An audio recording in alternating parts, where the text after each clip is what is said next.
जिल्ह्यातील ग्रामीण भागासह शहरी भागातील वीटभट्टीवर मजुरीसाठी स्थलांतरित होणाऱ्या कुटुंबातील विविध कारणांनी शिक्षणापासून वंचित राहिलेल्या बालकांचा शोध घेऊन त्यांना शिक्षणाच्या मूळ प्रवाहात आणण्यासाठी शाळाबाह्य मुलांसाठी शोध मोहीम राबवण्यात येणार आहे. ही मोहीम 1 जुलै ते 15 जुलै या कालावधीत राबवण्यात येणार आहे. त्या संदर्भातील बैठक जिल्हाधिकाऱ्यांच्या अध्यक्षतेखाली पार पडली असून त्यांनी यासंबंधी विभागांना निर्देश दिलेत. केंद्राने राज्य शासन नियमित शिक्षणाकडे लक्ष वेधलं असून बालकं शाळाबाह्य होऊ नयेत यासाठी प्रयत्नशील आहे. जिल्ह्याच्या ग्रामीण भागात रोजगारासाठी जिल्ह्यातून हंगामी वास्तव्यास कुटुंब येत असतात. या कुटुंबांमध्ये शाळकरी मुलांचा मोठ्या प्रमाणात समावेश असतो. मात्र या स्थलांतरामुळे कुटुंबातील मुलांना शिक्षणापासून वंचित राहावं लागतं.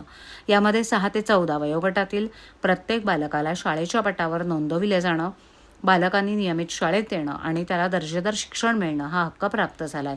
शाळेत कधी दाखल न झालेली तसंच शाळेत जाणारी बालकं, ज्यांनी शाळेत प्रवेश घेतलेला नाही किंवा ज्या बालकांनी प्रवेश घेऊन प्राथमिक शिक्षण पूर्ण केलेलं नसेल, अशा 6 ते 14 वयोगटातील बालकं 1 महिन्यापेक्षा अधिक काळ सातत्यानं अनुपस्थित राहत असतील तर असे शाळाबाह्य बालक असल्याचं दिसून येत असेल.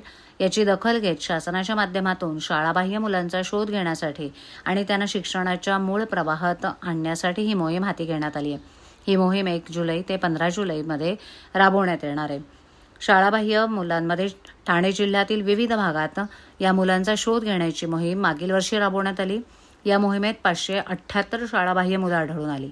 यामध्ये शाळाबाह्य बालकांमध्ये मुलांचं प्रमाण अधिक आहे. त्यामध्ये सर्वाधिक 321 मुलांचा तर 257 मुलींचा समावेश आहे. दरम्यान या सर्व बालकांना शाळेमध्ये प्रवेश देऊन शिक्षणाच्या प्रवाहात आणण्यात आलं असल्याची माहिती सूत्रांनी दिली.